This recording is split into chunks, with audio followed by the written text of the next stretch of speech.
The United States flew its big bombers, the B-2 Stealth and the B-52 Stratofortress, in areas close to where the Chinese Navy was conducting drills in the South China Sea during July-August 2020.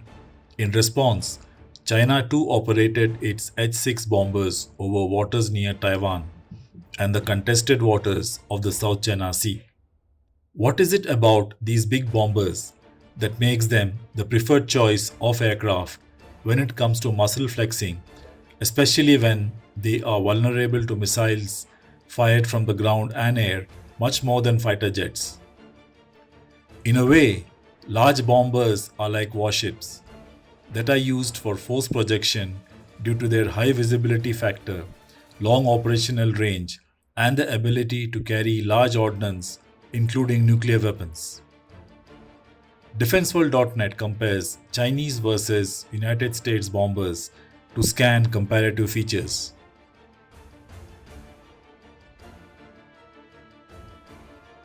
The Xi'an H-6 is a license-built version of the Soviet Tupolev Tu-16 twin-engine jet bomber built for China's People's Liberation Army Air Force.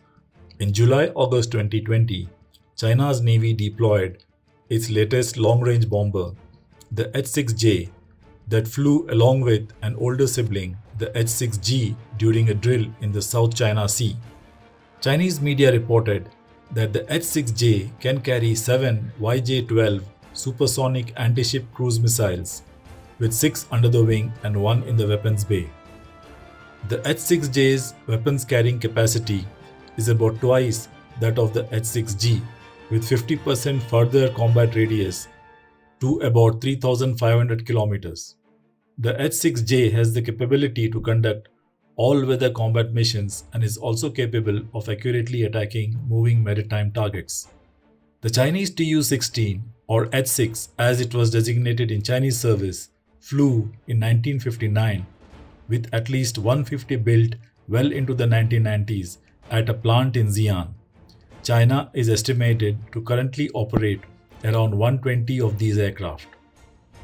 The latest version, the H-6N, is capable of aerial refueling and carrying air-launched cruise missiles. According to the United States Department of Defense, this will give the PLAAF a long-range standoff capability with precision-guided munitions. Chinese bombers took part in a high-intensity exercise over the South China Sea, just weeks after 2 US aircraft carrier strike groups conducted drills in the disputed waters. Both the H-6G and the H-6J bombers from the PLA were involved in the drills, which simulated nighttime takeoffs, long-range raids, and attacks on sea targets. K is a re-engineered version of the original H-6 with D30kp turbofan engines of 12,000 kg thrust, replacing the original Chinese turbojets. Other modifications include larger air intakes, redesigned flight deck, and large dielectric nose radome.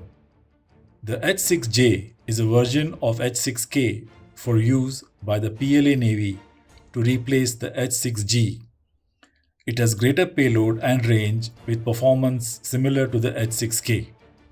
The H-6X1, an air-launched ballistic missile carrier in service since 2019. This variant has a semi-recessed area hardpoint underneath its fuselage. It is capable of mounting an air derivative of the Dongfeng 21D anti-ship ballistic missile or the CJ-100 supersonic cruise missile with an added 3,700-mile range, including aerial refueling or a variety of other oversized payloads, including those with nuclear warheads.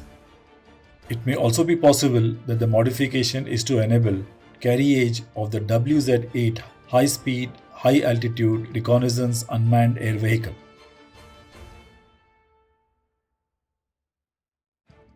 The Northrop Grumman B-2 Spirit is an American heavy strategic bomber featuring stealth technology designed for penetrating dense anti-aircraft defenses. It is a flying wing design with a crew of 2. The bomber can deploy both conventional and thermonuclear weapons, such as up to 80 500-pound class Mk-82 JDAM GPS-guided bombs or 16 2,400-pound B-53 nuclear bombs. The B-2 is capable of all-altitude attack missions up to 50,000 feet with a range of more than 6,000 nautical miles on internal fuel and over 10,000 nautical miles with one mid-air refueling. It entered service in 1997. Though designed originally as a nuclear bomber, the B-2 was first used in combat dropping conventional non-nuclear ordnance in the Kosovo War in 1999. It later annihilated enemy positions in Iraq, Afghanistan, and Libya.